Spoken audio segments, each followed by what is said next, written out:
بسم اللہ الرحمن الرحیم۔ ناظرین، اس سے پہلے ہم نے سورہ یاسین کے تقریباً 4 مشکل الفاظوں کو تجوید کے ساتھ پڑھنا سیکھا تھا۔ تو آج کی اس ویڈیو میں ہم مزید 2 جگہ پر مشکل الفاظوں کی نشاندہی بھی کریں گے اور ان کو پڑھنا بھی سیکھیں گے۔ یہ آیت دیکھیں، سلام قولا من رب الرحیم۔ ناظرین، یہ آیت بہت مجرب آیت ہے کیونکہ اس کو وظیفہ کے طور پر بھی پڑھا جاتا ہے، تو اس لیے اس آیت کو مکمل تجوید کے ساتھ پڑھنا لازمی ہے۔ اگر آپ قرآن پاک کی تلاوت کے غرض سے اس کو پڑھتے ہیں اور غلطی کرتے ہیں تو آپ گناہ گار ہوں گے، اور اگر وظیفہ کے طور پر پڑھتے ہیں اور غلطی کرتے ہیں تب گناہ بھی ہوگا اور اس وظیفے کا اثر بھی نہیں ہوگا۔ تو آئیے اس کو صحیح طریقے سے پڑھنا سیکھتے ہیں۔ سلام قولا من رب الرحیم۔ اس میں بھی 4 جگہ شد والے حروف ہیں، یعنی 4 جگہ تشدید ہے، تو اس کو ہم نے کیسے پڑھنا ہے؟ تو سب سے پہلے اس لام کو میم کے ساتھ ملائیں گے، یہاں پر غنہ ہوگا۔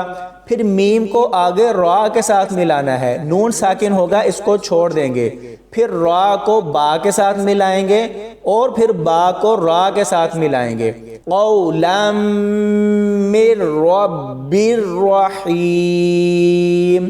قاف واو زبر قو، لام میم 2 زبر لم، قولم۔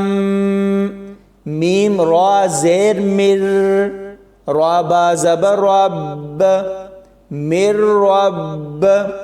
با را 2 زیر بر، را زبر را، مر رب را۔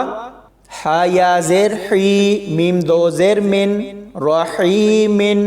لیکن جب یہاں پر وقف کریں گے تو میم کے نیچے 2 زیر کو جزم کے ساتھ بدل دیں گے، رحیم۔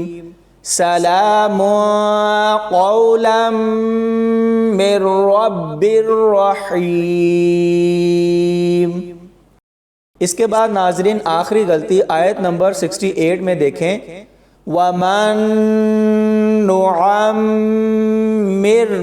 نُنَكِّسْهُ۔ اس میں 3 جگہ شد والے حروف ہیں، لیکن 2 جگہ پر ایک جیسے حروف اکٹھے آ گئے ہیں، جس کی وجہ سے یہ لفظ پڑھنے میں تھوڑا مشکل لگتا ہے۔ یعنی میم کو نون کے ساتھ ملائیں گے، یہ والا نون ساکن ہوگا کیونکہ تشدید اور ساکن اکٹھے آ گئے ہیں، تو ہم نے ساکن کو چھوڑ دینا ہے، تشدید والے حرف کے ساتھ ملا کر پڑھیں گے۔ تو یہ والی میم نون کے ساتھ ملائیں گے اور یہاں پر غنہ ہوگا۔ اس کے بعد عین کو میم کے ساتھ ملائیں گے تو یہاں پر بھی غنہ کریں گے۔ اور اہم نقطہ دیکھیں، یہاں پر نون اکٹھے آئے ہیں تو ان کو بڑے احتیاط کے ساتھ پڑھیں گے۔ پہلا نون اس کے اوپر پیش ہے، دوسرا نون کاف کے ساتھ ملا کر پڑھا جائے گا، نُنَكِّسْهُ، نُنَكِّسْهُ۔